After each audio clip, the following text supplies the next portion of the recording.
नमस्कार, जय श्रीराम. स्वागत आहे तुमचं सगळ्यांचं आपल्या यूट्यूब चॅनलवरती, ज्याचं नाव आहे मराठी ब्लॉगर प्राजक्ता. तर मैत्रिणींनो, मी एक व्हिडिओ पोस्ट केलेला 2 दिवस आधी. तर त्यामध्ये मी तुम्हाला सांगितलेलं जे यूट्यूबर आहे एक, तिच्या ब्लाऊजविषयी, की तिने हक्काचा ब्लाऊज कसा शिवला होता आणि काय झालं होतं वगैरे सांगितलं होतं मी त्याच्यामध्ये. पण मी ही चूक केली की थंबनेलला त्यांचा फोटो लावलेला होता. तर ती चूक मी आता दुरुस्त केलेली आहे आणि थंबनेल चेंज केलेलं आहे. त्यांचं नावसुद्धा काढून टाकलेलं आहे, जे मी टायटल टाकलं होतं त्याच्यामधून. परंतु व्हिडिओला कमेंटसुद्धा आल्या की जळते वगैरे, असं बरंच काही. मला वाटलंच होतं की त्या व्हिडिओखाली कमेंट येणारच निगेटिव्ह, पण चांगल्यासुद्धा कमेंट आल्या. आणि त्यामध्ये मी काही कोणाला शिवीगाळ केलेली नाही, की कोणाला अपशब्दसुद्धा बोललेली नाही. मी फक्त जे झालेलं होतं त्याचा रिव्ह्यू दिलेला आहे आणि ज्या कस्टमरसोबत हे झालेलं आहे त्यांनी स्वतः त्यांच्या यूट्यूब चॅनलवरती तो व्हिडिओ अपलोड केलेला आहे. त्या व्हिडिओ सकट की ब्लाऊज आणि मुलीच्या जॅकेटमध्ये किती मिसमॅच होतं, ब्लाऊज कसं शिवलेलं होतं, सगळं काही त्यांनी त्यांच्या व्हिडिओमध्ये दाखवलेलं आहे. त्याच्यामुळे माझ्या व्हिडिओवरती आक्षेप घेण्यासारखं काहीही नाही आहे. आणि जर कायद्याची भाषा केली तर फ्रीडम ऑफ स्पीच प्रत्येकाला असतं. त्याच्यामुळे कोणाचीही बदनामी माझ्या व्हिडिओमध्ये मी केलेली नाही. फक्त मी त्याचा रिव्ह्यू दिलेला आहे की अशी अशी घटना घडलेली होती. तर ती फक्त यासाठी, आणि स्पेशल व्हिडिओ त्या गोष्टीकरिता सुद्धा बनवलेला नव्हता. तुम्हाला ती जी गोष्ट मी सांगितलेली आहे, तो जो रिव्ह्यू दिलेला आहे तो एंडिंगला दिलेला आहे. तोही एक उदाहरण म्हणून दिलेला होता. तो कशासाठी दिलेला होता, तर माझ्याकडे बरेच असे फोटोज वगैरे येतात मैत्रिणींचे, त्यांनी स्टिच केलेल्या गोष्टींचे, त्यांनी बनवलेल्या गोष्टींचे. तर त्यांना सांगण्याचा मुद्दा हाच होता की सोशल मीडियाचा वापर करून तुमचा क्लास झालेला नसला तरीसुद्धा तुम्ही पुढे जाऊ शकता. फक्त हाच मुद्दा मला त्या व्हिडिओमध्ये मांडायचा होता. तर मी व्ह्यूजसाठी आणि त्याच्यासाठी अजिबात केलेलं नव्हतं. लोकांनी जास्तीत जास्त तो व्हिडिओ बघावा त्याच्यासाठी मी तिथे थंबनेलला फोटो लावलेला होता. तर तो मी काढून टाकलेला आहे. टायटलमधून सुद्धा त्यांचं नाव काढून टाकलेलं आहे. आता त्या व्हिडिओमध्ये आक्षेप घेण्यासारखं काहीही नाही आहे. तर ही गोष्ट सगळ्यांना क्लिअर झाली असेल, ज्यांनी कमेंटमध्ये निगेटिव्ह कमेंट केलेल्या होत्या. तर ही गोष्ट आता तुम्हाला मी पूर्ण क्लिअर करून दिलेली आहे की त्या व्हिडिओमध्ये मी कोणाला शिवीगाळ केली नाही, कोणाला अपशब्द बोलले नाही, की काहीही त्यामध्ये आक्षेप घेण्यासारखं नाही. आणि बदनामी तर अजिबातच कुणाची केलेली नाही. जे झालेलं होतं त्याचा रिव्ह्यू म्हणून मी तिथे सांगितलेला आहे. आणि तुम्हाला आक्षेप घ्यायचाच असेल तर ज्या कस्टमरसोबत झालं त्यांनी तो व्हिडिओ अपलोड केलेला आहे, त्यांच्यावरती तुम्ही आक्षेप घ्या की तुम्ही हा व्हिडिओ अपलोड का केला, लोकांना समजण्यासाठी. जर प्रत्येक गोष्ट लोकांना समजावी म्हणून हा सोशल मीडिया आहे, तर त्याचा उपयोग करून जर आम्ही जे काही घडलेलं आहे ते लोकांसमोर मांडण्याचा प्रयत्न करत आहोत, तर त्यामध्ये तुम्हाला काहीही बोलण्याचा अधिकार नाही. क्लिअर? चला, तर आजचा मैत्रिणींनो, आजचा आपला जो विषय आहे तो आहे घर बसल्या आपण कोणता उद्योग करू शकतो. तर बऱ्याच माझ्या मैत्रिणी आहेत की त्यांना प्रश्न पडलेला असतो की आपलं घर सांभाळून आणि आपले मुलं वगैरे सांभाळून आपण घरी घरी बसल्या कोणता व्यवसाय करू शकतो, जेणेकरून आपण 4 पैसे कमवू शकतो. तर व्यवसाय कसा निवडायचा? व्यवसाय निवडण्याकरिता तुम्हाला आधी लक्षात घ्यायचं आहे की तुम्हाला कशामध्ये आवड आहे आणि तुम्ही कशामध्ये पुढे जाऊ शकता. याने ते केलं म्हणून मी तेच करेन, त्याने ते केलं तो पुढे गेला म्हणून मी पण तेच करेल, असं करायचं नाही. तुम्ही 4 दिवस करू शकता पण त्याच्या पुढे नाही जाऊ शकत, कारण तुमचं स्वतःचं त्याच्यामध्ये जर काही क्रिएटिव्ह नसेल तर तुम्ही त्यामध्ये पुढे जाऊ शकत नाही. तर एक पहिलं हे जेव्हा कधी तुम्ही तुमचा व्यवसाय निवडाल तर पहिली गोष्ट लक्षात ठेवायची आहे की तुम्हाला कशात आवड आहे, तुम्ही कशामध्ये पूर्ण आयुष्य तुमचं देऊ शकता, तुम्ही कशामध्ये क्रिएटिव्हिटी करू शकता, हे तुम्ही लक्षात घ्यायचं आहे. आणि तुम्ही ज्या एरियात राहता त्या एरियामध्ये कशाची जास्तीत जास्त डिमांड आहे हे तुम्हाला ओळखायचं आहे आणि त्यानुसार तुमचा व्यवसाय चूज करायचा आहे. तर पहिला व्यवसाय आहे आपला शिलाईचा. आपल्या शिलाईचा व्यवसाय जो आहे तो आत्ताचा नाही आहे, खूप जुन्या काळापासून हा शिलाईचा व्यवसाय आहे. तर फक्त शिलाई न करता साधे ब्लाउजेस, साधे ड्रेसेस वगैरे न शिवता तुम्ही त्याच्यामध्ये कस्टमायझेशन करण्याचा प्रयत्न करा. कारण आत्ताच्या काळात कसं आहे ना, कस्टमायझेशन केलेल्या गोष्टी जास्तीत जास्त लोकांना आवडतात. आणि आता सध्या मदर डॉटर कॉम्बो, नाहीतर नऊवारी साडी, नऊवारी साडीमध्ये पण बरेच प्रकार आहेत. तर राजलक्ष्मी पैठणी वगैरे या सगळ्यांच्या ज्या नऊवाऱ्या साड्या आहेत त्यासुद्धा खूप छान स्टिच होतात आणि त्यासुद्धा छान सेलसुद्धा होतात. तर तुम्ही त्यामध्ये कस्टमायझेशन करण्याचा प्रयत्न करा. ग्राहकांना कोणत्या साडीवरती कोणत्या ब्लाऊजला कसा गळा सूट होईल हे सुद्धा सांगा. त्याच्यानंतर लटकन वगैरे खूप छान लावा. कापडाचे लावा, कारण जे आपण रेडीमेड विकत आणतो मण्यांचे वगैरे त्याचे पॉलिश जाते थोड्या दिवसांनी, ठेवून सुद्धा जाते. त्याच्यामुळे कापडी जे छान डिझाईनचे लटकन लावा. त्याच्यानंतर तुम्ही त्यांना कस्टमायझेशन करून द्या, प्रत्येक गोष्ट आरी वर्क करून द्या जर तुम्हाला येत असेल तर, नाही तर तुम्ही बाहेर देऊ शकता आणि त्याचे चार्जेस घेऊ शकता. तर ही झाली आपली शिलाईची गोष्ट. तुम्ही शिलाईमध्ये सुद्धा बरंच काही करू शकता. त्याच्यानंतर दुसरं जे आहे ते आहे गिफ्ट, जे आपण हँडमेड रेडी करतो, जे इंस्टाग्रामवर आणि यूट्यूबवरती नाही, इंस्टाग्राम आणि व्हॉट्सअपवरती तुम्ही इझिली त्याचा बिझनेस करू शकता. जे कस्टमायझेशन गिफ्ट असतात, जे हाताने रेडी केलेले असतात, ते लोकांना खूप आवडतात आणि ते काहीतरी क्रिएटिव्ह दिसतात, इनोव्हेटिव्ह दिसतात आणि घरात शोभून सुद्धा दिसतात ठेवायला शोपीस म्हणून. तर तुम्ही ते सुद्धा ट्राय करू शकता. जर तुम्हाला त्याच्यामध्ये आवड असेल तर तुम्ही ते करू शकता. आणि खूप छान इंस्टाग्रामवरती तुम्ही बघाल ना, खूप छान हँडमेड गोष्टी असतात जे तुम्ही गिफ्ट देऊ शकतात. खूप छान पेंटिंग्स किंवा हाताने बनवलेलं ग्रीटिंग कार्ड वगैरे असं बरंच काही आहे. नंतर काहीतरी क्रिएटिव्ह बनवलेलं असतं, कपपासून किंवा कागदांपासून असं बरंच काही क्रिएटिव्ह बनवलेलं असतं. तर तिसरा जो आपला व्यवसाय आहे तो आहे मसाल्यांचा किंवा असे लोणचे वगैरे. तुम्ही यूट्यूबवरती बरेच व्हिडिओ बघितले असतील, त्यामध्ये लाडवांचा बिझनेस खूप छान चाललेला आहे. तर लाडवांचा बिझनेस, नंतर मसाल्यांचा बिझनेस. तर जे काही यूट्यूबर आहेत यूट्यूबवरती, त्यांनी त्यांच्या मसाल्यांचा आणि त्यांच्या लाडवांचा व्हिडिओज अपलोड करून करून ते लोकांना इतके आवडले की त्यांनी ऑर्डर द्यायला स्टार्ट केलं. तर तुम्ही सोशल मीडियाला कमी समजू नका, कारण आता सकाळीच मला एका ताईंची कमेंट आलेली की ताई प्रमोशन करायचं आहे त्यांना ड्रेसेसचं, पण त्यांचा प्रश्न होता की ताई ऑर्डर मिळतील का. आता ऑर्डर मिळतील की नाही हे मी नाही सांगू शकत, कारण हा सर्वात जास्त महत्त्वाचा प्रश्न असतो, तो असतो ग्राहकांचा.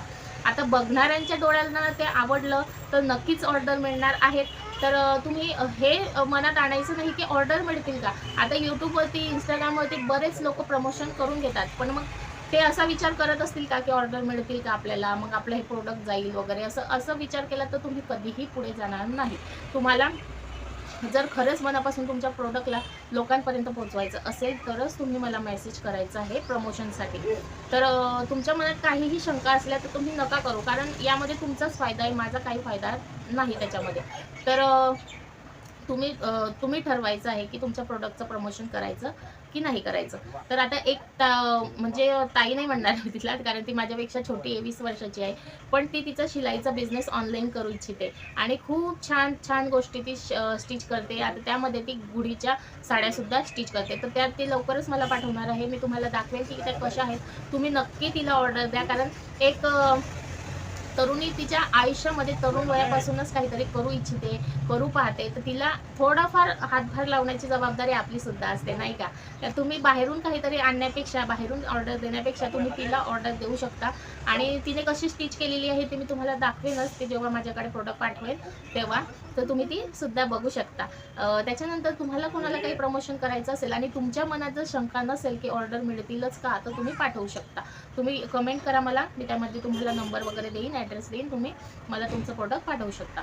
तर हे सगळं झालं प्रमोशनचं. त्याच्यानंतर मसाल्यांचा वगैरे, लोणच्यांचा बिझनेस खूप छान ऑनलाईन चालतो वगैरे बिझनेस तुम्ही करू शकता. आणि तो ऑनलाईन इतका छान चाललेला होता, कारण ऑनलाईन तुम्ही बघू शकता की एक त्यांच्या चॅनलचं नाव मला आठवत नाही आहे, पण त्यांनी सुद्धा आधी स्टार्टिंगला फेस न दाखवता चॅनल ओपन केला, कुकिंगचे व्हिडिओ टाकले आणि त्यांचे शॉर्ट व्हिडिओ खूप छान प्रकारे चालले. त्याच्यानंतर त्यांना ऑर्डरी मिळायला लागल्या, त्यांना ऑनलाईन विचारायला लागले लाडू वगैरे, तर त्यांना लाडवांचे ऑर्डरसुद्धा मिळायला लागले. आणि आता त्यांचा बिझनेस इतका छान चालतोय ना, लाडवांचा खूप छान चालतोय. आणि त्याच्यानंतर अजून एक ताई आहे, त्या पण लाडवांचा बिझनेस करतात आणि एक चॅनल आहे त्यांचं नाव मी कोल्हापुरी आहे वाटतं.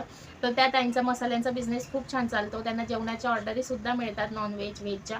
तर त्यांचा पण छान बिझनेस चालू आहे. तर अशा बऱ्याच यूट्यूबर आहेत की त्यांनी यूट्यूब चॅनल ओपन करून त्यांचा स्वतःचा बिझनेस चालू केलेला आहे. तर बिझनेस करणं महिलांसाठी खूप छान गोष्ट आहे, कारण आपण बाहेर जाऊ शकत नाही, बाहेर जाऊन आपण काही काम करू शकत नाही. ते याकरता की आपलं घर सांभाळावं लागतं, आपले मुलं सांभाळावे लागतात. तर बऱ्याच माझ्या मैत्रिणींना हाच प्रश्न असतो की घरी बसून आपण सगळं काही सांभाळून आपला स्वतःचा बिझनेस कसा स्टार्ट करावा. तर या सगळ्या गोष्टी तुम्हाला लक्षात घ्यायचं आहेत. मी तुम्हाला प्रत्येक व्हिडिओमध्ये सांगत असते की सोशल मीडियामध्ये खूप ताकद आहे. तुम्ही तुमचा बिझनेस त्याच्यावरती आणा आणि स्टार्ट करा. तर तुमचं जर यूट्यूब चॅनल नसेल तर तुम्ही चॅनलसुद्धा ओपन करू शकता आणि स्वतःच्या प्रोडक्टचं प्रमोशन स्वतःसुद्धा करू शकता तुमचं चॅनल ग्रो झाल्यानंतर. पण ग्रो व्हायलासुद्धा 1 वर्ष तरी जातंच जातं. तर म्हणून तुम्हाला जे जास्त म्हणजे जे चॅनल आधी ग्रो झालेले आहेत त्यांच्याकडून तुम्ही स्वतः तुमच्या प्रोडक्टचं प्रमोशन करून घ्यायचं असतं. तर प्रमोशन मी एकटीच करणारी नाही आहे. बरेच यूट्यूबर आहेत जे प्रमोशन करतात, परंतु ते त्याचे पैसे घेतात. कोणताही यूट्यूबर प्रमोशन फ्रीमध्ये करत नाही आणि यूट्यूबवरती प्रमोशन करायचे 30-40 हजार रुपये घेतात. तर हे मला माहीत झालं होतं. जे मराठी यूट्यूबर आहेत टेकचे, शुभम पाटील का काय नाव आहे त्यांचं. तर त्यांनी त्यांच्या एका व्हिडिओमध्ये सांगितलं होतं की त्यांना स्टार्टिंगला जेव्हा प्रमोशनचा मेल आला तेव्हा त्यांना कळलंच नाही की यूट्यूबवरती किती पैसे चार्ज करतात प्रमोशनचे. तर त्यांनी फक्त 2 का 3 हजारमध्ये प्रमोशन केलेलं होतं. नंतर त्यांना समजलं, मग तेव्हा त्यांनी 30-40 हजार रुपये चार्ज करायला लागले. तर प्रमोशनचे खूप चांगले पैसेसुद्धा कमवू शकता यूट्यूबवरून. परंतु मी हे फ्रीमध्ये करत आहे. ते फक्त माझ्या मैत्रिणींकरता ज्यांना त्यांचा बिझनेस ग्रो करायचा आहे. परंतु त्यामध्ये सुद्धा तुम्ही जर शंका काढत असाल की ऑर्डर मिळतील का नाही मिळतील, तर मग हा तुमचा प्रश्न आहे. हा तुम्ही ठरवायचा आहे की तुम्हाला प्रमोशन करून घ्यायचं आहे की नाही करून घ्यायचं आहे. तर त्यामध्ये काही जबरदस्ती नाही आहे. मी फक्त तुम्हाला सजेस्ट करते, जर तुम्हाला करायचं असेल तर तुम्ही माझ्याकडे प्रोडक्ट पाठवू शकता. मी तुमच्या प्रोडक्टचं प्रमोशन करेन फ्रीमध्ये. तर ही झाली प्रमोशनची गोष्ट आणि बिझनेसची गोष्ट. तर तुम्ही तुमचा बिझनेस असा स्टार्ट करा की ज्याच्यातून तुम्ही पुढे जाऊ शकता आणि काहीतरी तुमचं स्वतःचं इनोव्हेटिव्ह काहीतरी करू शकता. तर तुमचं चॅनल नसेल तर चॅनलसुद्धा ओपन करू शकता. इंस्टाग्रामवरती रील्स अपलोड करू शकता. व्हॉट्सअपवर फोटोज अपलोड करू शकता. तर हे सगळ्या गोष्टी तुम्हाला करायच्या आहेत जर तुम्हाला स्वतःचा बिझनेस स्टार्ट करायचा असेल तर. आणि शिलाई तर बेस्ट ऑप्शन आहे. जर तुम्हाला शिलाई येत असेल ना, साधी शिलाईसुद्धा येत असेल तरी प्रत्येकीला वाटतं की आपलं स्वतःचा काहीतरी बिझनेस असावा. तर शिलाई ही बेस्ट गोष्ट आहे. तर तुमच्या एरियामध्ये जरी तुमचा बिझनेस चांगला चालला तर तुम्ही त्यातून पैसे कमवू शकता. तर तो छोटा व्यवसाय असू शकतो, पण त्याला मग ऑनलाईन कसं कन्व्हर्ट करायचं, ऑनलाईन कसं आणायचं हे तुमच्यावरती डिपेंड आहे. तुम्हाला कोणत्या पद्धतीने त्याला ऑनलाईन करायचं आहे. तर आता सकाळी त्याच मुलीची मी तुम्हाला गुढीची गोष्ट सांगितली. त्याच मुलीची मला कमेंट आलेली की ताई तुम्ही बॅग स्टिच करता तर तुम्हाला ऑनलाईन ऑर्डरी मिळतात का? तर हो मिळतात. मला आता सध्या एक पनवेलची ऑर्डर आहे, नाशिकची ऑर्डर आहे. जी नाशिकची आहे ती जिमची बॅग हवी त्यांना आणि शॉपिंग बॅग्स हव्या आहेत 2. पनवेलचे आहे त्यांना पण शॉपिंग बॅग्स हव्या आहेत. तर ऑनलाईन ऑर्डरी मिळतात, पण मी त्याचे व्हिडिओज अपलोड नाही करत कारण मला एवढा टाईम नसतो की त्याचे स्टिचिंगचे व्हिडिओ शूट करानंतर ते एडिट करानंतर इतकं खूप जास्त लाँग व्हिडिओ होऊन जातो, त्याच्यामुळे मी नाही करत. पण मग मी जेव्हा ते व्हिडिओ अपलोड करायला लागले स्टिचिंगचे तेव्हा मला कमेंट याच यायच्या की ताई बिझनेस कसा ग्रो करायचा, ऑनलाईन कसा आणायचा, मशीनच्या बाबतीत बरेच असे तुमचे प्रश्न होते की बॅगची किंमत कशी लावायची, पिशवीची किंमत कशी लावायची, कशी ठरवायची, कोणता कापड यूज करायचा, असं बऱ्याच कमेंट होतात. तेव्हा मला कळलं की तुम्हाला स्टिचिंगची गरज नाही, तुम्हाला या सगळ्या नॉलेजची गरज आहे. म्हणून मी हे सगळे व्हिडिओ तुमच्यासाठी बनवत आहे. तर मैत्रिणींनो, तुम्हाला मी व्हिडिओच्या सुरुवातीला जे क्लिअर केलं ते आतासुद्धा क्लिअर करून देते. जर तुम्ही निगेटिव्ह कमेंट करणाऱ्यांमधले असलात तर तो जो व्हिडिओ आहे तो मी काहीतरी खोटी इन्फॉर्मेशन घेऊन यूट्यूबवरती टाकले असं नाही आहे. मी प्रॉपर व्हिडिओ बघितला, ज्या ताईंसोबत ही घटना घडली त्याच्यानंतर मी त्याचा रिव्ह्यू म्हणून एक उदाहरण म्हणून त्या व्हिडिओमध्ये सांगितलेलं आहे, ते पण व्हिडिओच्या एंडिंगला. तो व्हिडिओ स्पेशल त्या व्यक्तीकरता नव्हता आणि ते बोलण्याच्या ओघामध्ये मी सांगितलेलं होतं. म्हणजे मी असं काही ठरवलं नव्हतं की मी हिच्यावरती हा व्हिडिओ बनवेन आज, तसं मी ठरवलेलं नव्हतं. माझा टॉपिक वेगळा होता. जर तुम्ही पूर्ण व्हिडिओ बघितला असलात तर माझा टॉपिक वेगळा होता आणि बिझनेसविषयीच होता. पण एंडिंगला मी ते उदाहरण दिलं की त्यांचा क्लास न होता पण ते यूट्यूबवरती इतके फेमस झाले त्यांच्या शिलाईचं काम की त्यांना ऑर्डर मिळायला लागले. तर माझा हाच मुद्दा होता की तुमचे क्लास नसतील झाले तरीसुद्धा तुम्हाला ऑनलाईन जर तुम्ही ट्राय केलं तर तुम्हाला ऑर्डरी मिळतील. तर हाच मुद्दा होता माझा सांगायचा. त्यामध्ये मी कोणाला काहीही शिवीगाळ केलेली नाही, की अपशब्द बोललेली नाही, की काहीही वाईट बोललेली नाही. तर आणि ज्यांचा तो व्हिडिओ आहे ओरिजिनल, ज्यांनी तुमचे ते प्रोडक्ट दाखवलेलं सुद्धा आहे, तर तो सुद्धा मी त्याचा क्लिपसुद्धा अपलोड करू शकत होते, परंतु मी तसं केलं नाही. मी फक्त सांगितलं की असं झालेलं होतं. व्हिडिओ कसा वाटला कमेंटमध्ये नक्की सांगा. आणि तुम्हाला जर खरंच तुमचा स्वतःचा बिझनेस ग्रो करायचा असेल तर प्रमोशन नक्कीच करून घ्या. आणि काही शंका असतील तर नका करू. जर तुम्हाला खरंच ग्रो करायचं असेल तर करू शकता. तर तुम्ही मला कमेंट नक्की करा आणि या सगळ्या बिझनेसमधून तुम्हाला कोणता बिझनेस स्टार्ट करायचा आहे ते सुद्धा सांगा. तुमच्या मनात काही नवीन आयडिया असतील तर तुम्ही ते सुद्धा मला विचारू शकता.